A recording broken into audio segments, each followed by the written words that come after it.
Do you ever feel like you're stuck between what was and what will be? Well, if so, you're in some of the best company the Bible has to offer. This week, I'm talking about those times where we feel unsettled. And today I want to talk about what I call living in the middle. The scripture I send you to is in Genesis. It's chapter 12, verse 1. Now, God is speaking to a 75-year-old fella named Abram. He becomes Abraham later. And God says this, quote, "Go from your country, your people, and your father's household to the land I will show you." God didn't say, go to this specific place. God didn't say, here's the map and the timeline. God just said, go to a land I'll show you along the way. So think about a fellow who's left something significant behind, a career, a city, a chapter of life that clearly ended. But what comes next hasn't yet taken shape. He's not lost exactly. He just has no address for the next season. People keep asking him, what are you doing? And he keeps giving vague answers because he genuinely doesn't know yet. This in-between is lasting longer than he expected. Well, Abraham lived there for years.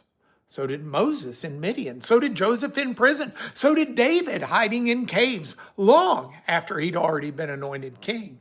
Well, what's the point? The in-between is not a biblical exception. It's actually a biblical pattern. God consistently takes the people he is most at work in and holds them in the middle place longer than may seem reasonable, longer than feels comfortable, longer than may make sense from the outside. What looks like a delay is almost always development. That middle place is where character is formed, where dependence is deepened, where roots grow down far enough to support what's coming. Abraham left without a destination, and he became the father of a nation. The middle place was not the obstacle to his story, it was the beginning of it.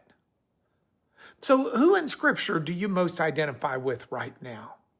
And what did God eventually do with their in-between? If you're in between right now, you're not behind, you're not forgotten, you're in exactly the kind of season that God has always used the most. The middle place has a long and distinguished alumni list. Not a bad place to be. Think about it.